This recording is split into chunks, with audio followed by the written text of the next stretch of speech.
Hello நண்பா, welcome back. இன்றைக்கி நம்ம என்ன பார்க்க போகிறோம்னா ஜாவாவில் ஸ்பெசிஃபையர் பற்றி பார்க்க போகிறோம். வாங்க நீ வீடியோக்குள்ளே போகலாம். ஓகே, இந்த வீடியோ பார்த்தீங்கன்னா மேக்ஸிமம் தியரி தான் இருக்க போகுது. ஸோ இது என்னென்னு பார்த்துட்டு நம்ம அப்புறம் ஒவ்வொரு இதில் அதோட அப்ளிகேஷன் அதெல்லாம் நம்ம அந்த கான்செப்ட் கீழே பார்ப்போம். ஓகே, இப்போ பார்த்தீங்கன்னா மொத்தம் ஜாவாவில் 12 ஸ்பெசிஃபையர் இருக்குது. அதில் ஃபஸ்ட்டு பார்த்தீங்கன்னா பப்ளிக். ஸோ பப்ளிக் வந்து நம்ம இந்த ஸ்பெசிஃபையர் எதுக்கெலாம் யூஸ் பண்ணலாம்னா ஒரு வேரியபிளுக்கு யூஸ் பண்ணலாம், ஒரு மெத்தடுக்கு யூஸ் பண்ணலாம், ஒரு கிளாஸ்க்கு யூஸ் பண்ணலாம். ஸோ இந்த மூணுக்குமே யூஸ் பண்ணலாம். இப்போ நீங்கள் பப்ளிக்னு ஒரு வேரியபிள் டிக்ளேர் பண்ணிங்கன்னா அந்த வேரியபிள் நம்ம எங்கேனாலும் அசஸ் பண்ணிக்கலாம். ஸோ அவுட் சைட் பேக்கேஜை அசஸ் பண்ணிக்கலாம். அவுட் சைட் பேக்கேஜ்னால் இப்போ பார்த்தீங்கன்னா எங்கள் தமிழ் ப்ரோக்ராமர்னு ஒரு ஃபோல்டர் இருக்குது. ஸோ அதுக்குள்ள வந்து அசஸ்டாட் ஜாவா இருக்குது. இப்போ நான் இன்னொரு ஃபோல்டர் கிரியேட் பண்ணி அதில் ஒரு ப்ரோக்ராம் இருக்குது.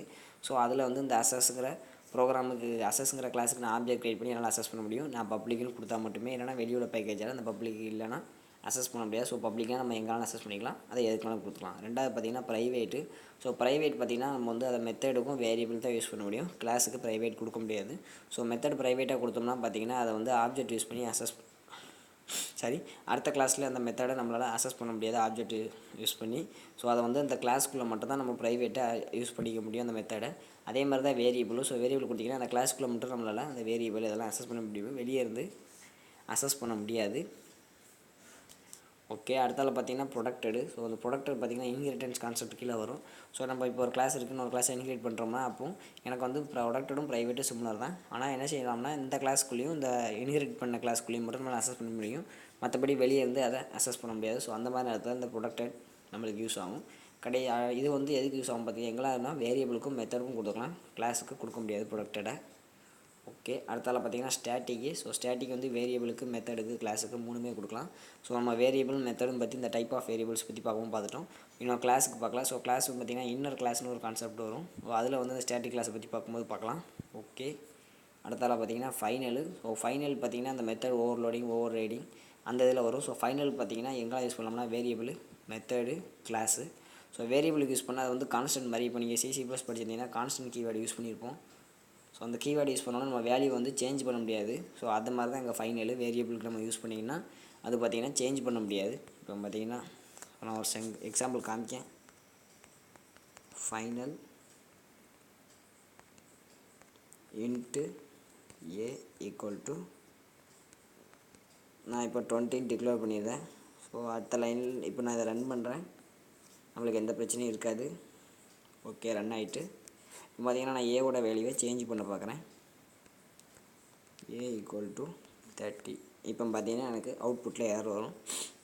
ஸோ இதை பார்த்தீங்கன்னா blank not be compound it must be a blank. So final local variable cannot be assigned. ஏன்னா ஃபைனல் வந்து கான்ஸ்டன்ட் மாதிரி நம்ம அந்த வேல்யூவை சேஞ்ச் பண்ண முடியாது. ஸோ அந்த மாதிரி இடத்துல அந்த ஃபைனல் கீவேர்டை நம்ம வேரியபிளுக்கு யூஸ் பண்ணிக்கலாம்.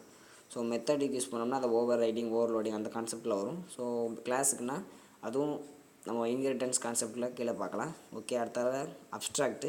ஸோ அப்ஸ்ட்ராக்ட்டு அது ஒரு தனி கிளாஸு. ஸோ அப்ஸ்ட்ராக்ட் வந்து நம்ம கிளாஸுக்கும் மெத்தடுக்கும் யூஸ் பண்ணிக்கலாம், வேரியபிளுக்கு யூஸ் பண்ண முடியாது.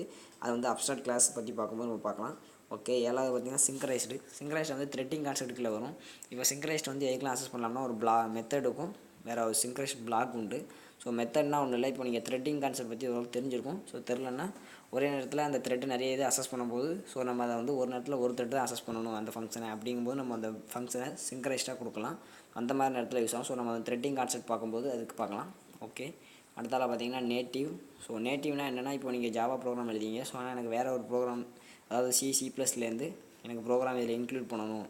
ஓகே, அப்படி அந்த மாதிரி நேரத்தில் பார்த்தீங்கன்னா நேட்டிவ் யூஸ் ஆகும். நேட்டிவ் வந்து ஒரு மெத்தட் மட்டும் தான் க்ரியேட் பண்ண முடியும். ஸோ நேட்டிவ்க்கு வந்து நீங்கள் இந்த ஸ்டாட்டிக் பேர் அந்த இடத்துல நேட்டிவ் போட்டு ஸோ அந்த இடத்துல உங்கள் C++ எந்த ஏதோ எழுதிக்கலாம். ஸோ அதை எழுதி நம்ம இன்க்ளூட் பண்ணிக்கலாம். ஓகே, அது கொஞ்சம் நிறைய சின்டாக்ஸ் உண்டு. ஓகே, அது நம்ம பார்க்கலாம்.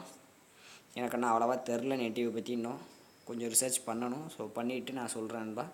ஓகே, அடுத்தால strict FP. So strict FP வந்து பார்த்திங்கன்னா ஸ்ட்ரிக்ட் ஃப்ளோட்டிங் பாயிண்ட்டு. இது எதுக்குன்னு பார்த்தீங்கன்னா மெத்தடுக்கும் கிளாஸுக்கும் மட்டும்தான். அதாவது இப்போ நீங்கள் 32 பிட்டில் கம்ப்யூட்டர் வச்சுருந்தீங்கன்னா அதில் வந்து நீங்கள் டிவிஷன் பண்ணிங்கன்னா உங்களுக்கு அவுட்புட் ஒரு மாதிரி வரும்.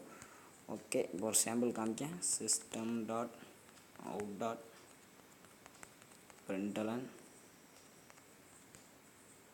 30/123. ஓகே,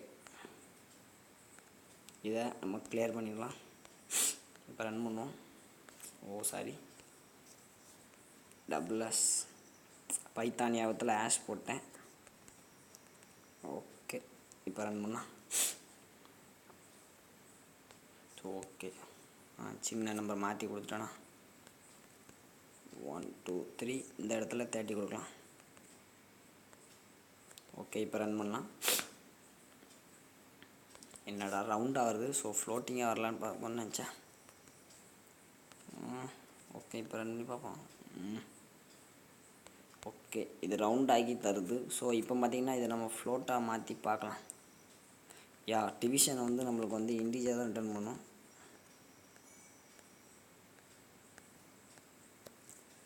ஓகே, இதை நம்ம ஃப்ளோட்டாக டைப் கேஸ்ட் பண்ணோம். ஓகே, இப்போ ரன் பண்ணலாம். பார்த்திங்கன்னா நம்மளுக்கு வந்து 13.7 மாதிரி வருது. இது வந்து இப்போ 32 சிஸ்டம்னா ஒரு நம்பர் ஒரு மாதிரி வரும். ஸோ இதோட லென்த் கம்மியாக இருக்கும் பாயிண்ட்டுக்கு அப்புறம். அதே மாதிரி 64 பிட்னா அதுக்கு வந்து ப்ரிசிஷன் வேறு மாதிரி மாறும். ஸோ அப்படி இல்லாமல் எனக்கு எந்த பிட்டாக இருந்தாலும் பரவாயில்ல, ஒரே இதாக வரணும்னா அந்த மாதிரி நேரத்தில் இந்த ஸ்ட்ரிக்ட் எஃப்பி, அதாவது ஸ்ட்ரிக்ட் ஃப்ளோட்டிங் பாயிண்ட் யூஸ் பண்ணிக்கணும். ஸோ அந்த மெத்தடில் யூஸ் பண்ணிக்கலாம். அந்த மெத்தடில் என்னென்னா நம்ம டிவிஷன் இதெல்லாம் பண்ணுறோமோ அந்த இதை ரூல் உண்டு. ஸோ அதுக்குன்னு தனியாக உண்டு, அதை ஃபாலோ பண்ணும். ஸோ அதுக்கு தக்கன நம்ம எந்த 32 பிட்டாக இருந்தாலும் 62 இருந்தாலும் நமக்கு அவுட்புட் சேமாக தான் இருக்கும். அந்த மாதிரி இடத்துல ஸ்ட்ரிக்ட் எஃப்பி யூஸ் ஆகும். ஓகே, அடுத்தால் அந்த டிரான்சியன்ட் பார்த்திங்கன்னா அந்த ஸ்டெரிலைசேஷன் கான்செப்டில் யூஸ் ஆகும். அதாவது நீங்கள் ஆப்ஜெக்டை இன்டர்நெட் மூலமாக ட்ரான்ஸ்ஃபர் பண்ணணும். ஸோ அதை பெருசிங்கன்னா ஃபைலில் ரைட் பண்ணுவோம் ஆப்ஜெக்டை. அப்போ ரைட் பண்ணுற நேரத்தில் இப்போது நீங்கள் ஒரு இதில் இந்த டிரான்சியன்ட் வந்து ஒரு வேரியபிளுக்கு மட்டும் தான் நம்மளால் யூஸ் பண்ண முடியும். இப்போ நீங்கள் பாஸ்வேர்டுன்னு ஒரு வேரியபிள் இருக்குது, அதில் வந்து யூஸர் பாஸ்வேர்டை ஸ்டோர் பண்ணியிருக்கீங்க. இப்போ நீங்கள் அந்த ஆப்ஜெக்ட் எழுதும்போது பார்த்திங்கன்னா பாஸ்வேர்டு அதில் வந்து ரைட் ஆகும். ஸோ அதை நம்ம அவாய்ட் பண்ணால் அந்த வேரியபிளில் டிரான்சியன்ட் டிக்ளேர் பண்ணோம்னா டிரான்சியன்ட் கொடுத்து கிட்டோம்னா அந்த பாஸ்வேர்டு வந்து நம்மளுக்கு எழுதாது. ஸோ வெறும் பிளாங்க் எம்டி ஸ்பேஸ் தான் இருக்கும். அப்போது அந்த மாதிரி நேரத்தில் இந்த டிரான்சியன்ட்டுங்கிறது யூஸ் ஆகும். ஓகே, அடுத்தல வலட்டைல் பார்த்திங்கன்னா நம்மளுக்கு வந்து அதுவும் த்ரெட்டிங் கான்செப்ட்டில், அதாவது இப்போது ஒரு வேரியபிள் எடுத்துக்கோங்க. ஸோ அந்த வேரியபிள் நிறைய த்ரெட் ஒரு நேரத்தில் அசஸ் பண்ணுது. அப்போது அந்த வேரியபிளில் வந்து ஒவ்வொரு வேரியபிளும் ஒவ்வொரு த்ரெட்டும் ஒவ்வொரு வேலையும் கொடுக்கும். அப்போ எதுக்கு இதாகணும், ஸோ நம்மளுக்கு வந்து டேட்டா லாஸ் ஆகும். அப்போது அந்த இதை வலட்டைல் வேரியபிள் டிக்ளேர் பண்ணிங்கன்னா ஒவ்வொரு த்ரெட்டுக்கும் அது ஒவ்வொரு லோக்கல் வேரியபிள் க்ரியேட் பண்ணி கொடுத்துரும். ஸோ அப்போ பார்த்திங்கன்னா நம்மளுக்கு வந்து எந்த டேட்டாவும் லாஸ் ஆகாது. அந்த நேரத்தில் இந்த வலட்டைல் யூஸ் ஆகும். ஓகே, லாஸ்ட்டாக டிஃபால்ட்டு. ஸோ டிஃபால்ட்னா ஒன்றும் இல்லை, நம்ம எதுவுமே கொடுக்கலன்னா அதான் டிஃபால்ட்டு. ஸோ இப்போ பார்த்திங்கன்னா நாங்கள் எதுவுமே கொடுக்கல, அப்போ அது டிஃபால்ட்டு. ஸோ டிஃபால்ட்டு பார்த்திங்கன்னா ஒவ்வொரு இதுக்கும் ஒவ்வொரு மாதிரி மாறும். ஸோ அதை நம்ம வந்து ஒவ்வொரு இதில் பார்க்கும்போது அதை பற்றி பார்க்கலாம். ஓகே நண்பா, இன்றைக்கி வீடியோ அவ்வளோதான். இன்றைக்கி ஸ்பெசிஃபையர்னா என்ன, அதில் என்னெல்லாம் ஜாவாவில் என்னெல்லாம் இருக்குதுன்னு பார்த்தோம். ஸோ அடுத்த வீடியோவை சந்திப்போம் நண்பா.